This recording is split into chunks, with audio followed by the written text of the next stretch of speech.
Bareilly Bahujan Samaj party के केंद्रीय नेतृत्व के आह्वान पर ब्राह्मण समाज के सम्मेलन का आयोजन बसपा जिलाध्यक्ष डॉक्टर जयपाल सिंह की अध्यक्षता में। महत्वपूर्ण आयोजन आज बरेली बाईपास रोड स्थित शादी हॉल में संपन्न हुआ।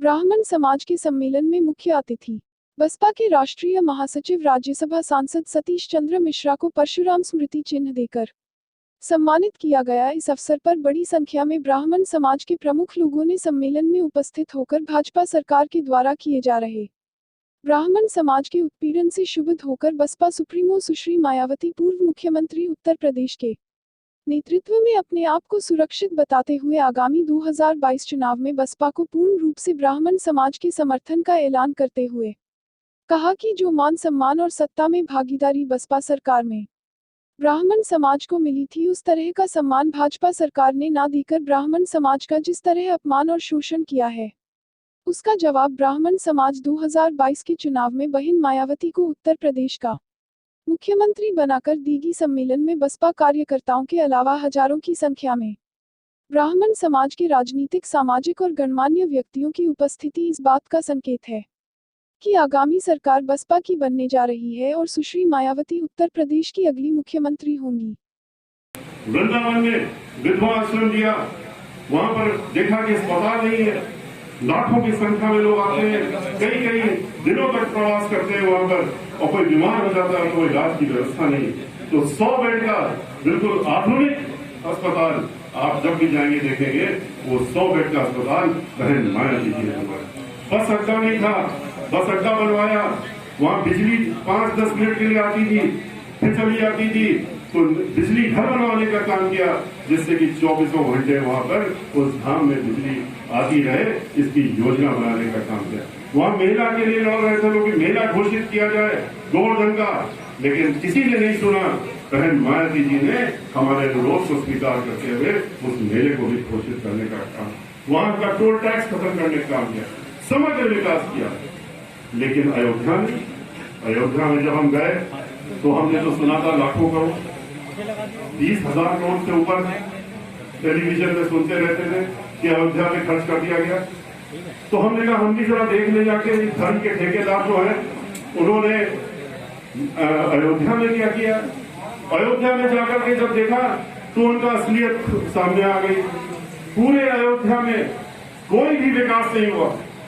अयोध्या नगरी में आप जाके देखिए और वृंदावन के जाके देखिए, जो हम लोगों ने किया था वो ठीक है, 10 साल से वो उसकी देख रेख नहीं कर रहे हैं, बहुत सी चीजें उन्होंने खराब कर दी हैं, तोड़ दी हैं और उसको रिपेयर नहीं कराया है। लेकिन फिर भी इसके बावजूद भी वहाँ आज भी चमक है, क्योंकि इस तरह का काम कराया था जो 50 वर्षों तक अगर ये देखभाल भी नहीं करें तब भी चलता है। लेकिन अयोध्या में तो कोई भी कार्य नहीं हुआ, वहां पर वैसी ही सड़कें, वही हाल। कहां पर इन्होंने सोने की भगवान श्री राम की नगरी बनाई, समझ में नहीं आता है। 250 करोड़ रुपया जिस दिन जाते हैं वहां पर नेता लोग और बड़े नेता दिल्ली के और उत्तर प्रदेश के 250 करोड़ रुपए खर्चा हो जाते हैं, लेकिन लग कहां रहे किसी को नहीं मालूम। हम भगवान श्री लला के दर्शन करने गए, राम लला के दर्शन जब करने गए, अपना कार्यक्रम शुरू करने के पहला कार्यक्रम वहीं से शुरू किया था। हमने कहा पहले हम दर्शन करेंगे। दर्शन करने गए तो 50 सवाल खड़े कर दिए गए वहां पर।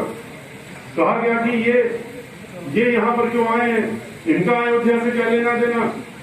अरे भाई, अयोध्या से क्या लेना देना, अयोध्या का भगवान श्री राम की नगरी है। भगवान श्री राम लला कि अगर वहां दर्शन करने जाए तो क्या इन्हीं ने ठेका ले रखा है, या जिसको ये ठेका दे, इन्होंने ठेकेदारी ले ली, जिसको ये पास जारी करेंगे वही दर्शन कर सकता है।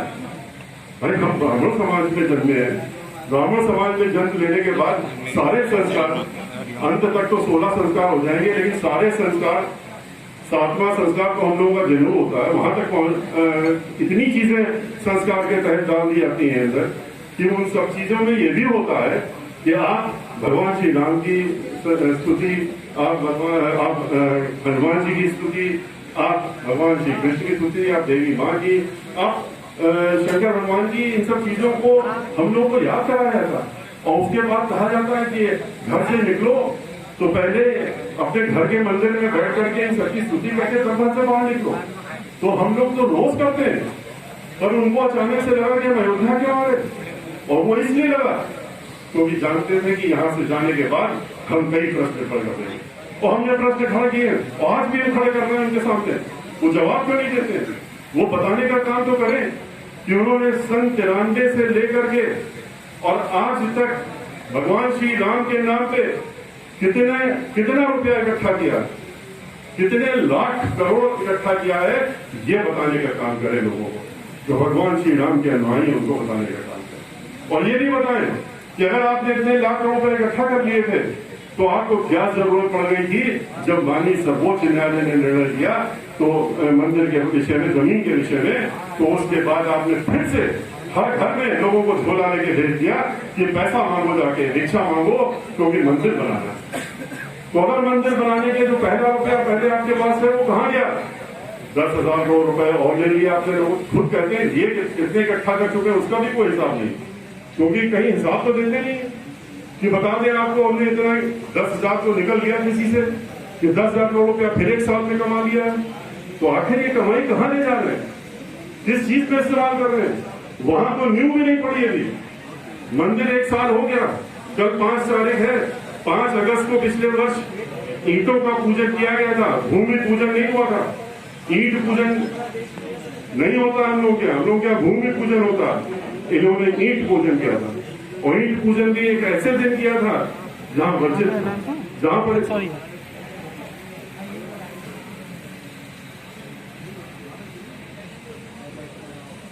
पर कि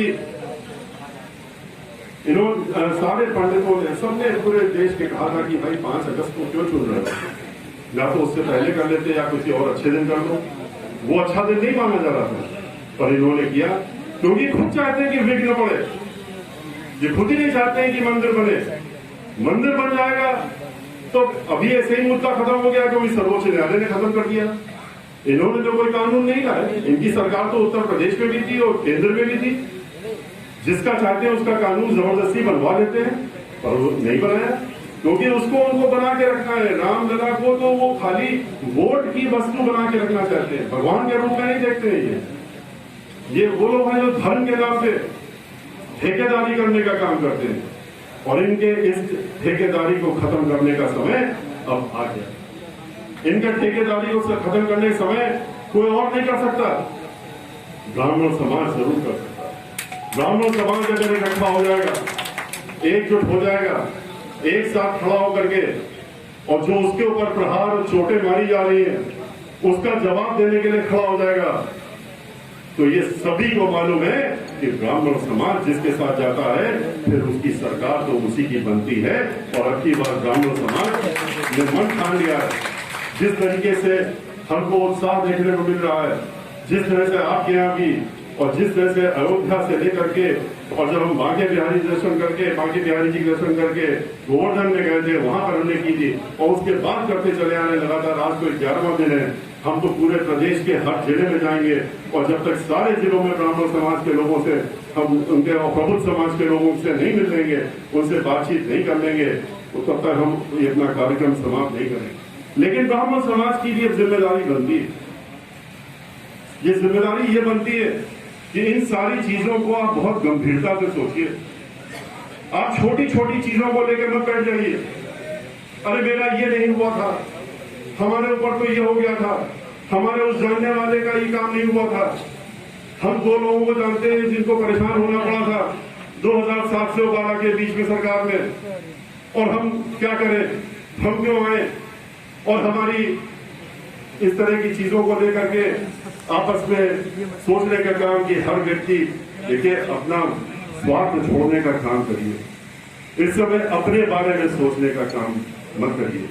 इस समय आप जो है स्वयं के बारे में सोच करके ना अपने समाज के बारे में सोचने का काम करिए, सब समाज के बारे में सोचने करिए जो आपकी जिम्मेदारी है। आप ब्रह्म रूप है, ब्रह्म के तभी तो आपको ब्राह्मण कहा जाता है, और ये कहा जाता है कि आपका काम ब्रह्मा ने दिया है कि आप इस सृष्टि में जो उन्होंने बनाई है उसकी देख रेख करने में अपना पूरा योगदान निस्वार्थ दीजिए, और लोगों को ज्ञान दीजिए, लोगों से बातचीत करिए। भिक्षा लेकर के भी दीक्षा देनी पड़े तो दीक्षा देने का काम करिए, और सही रास्ता उनको बताने का काम करिए।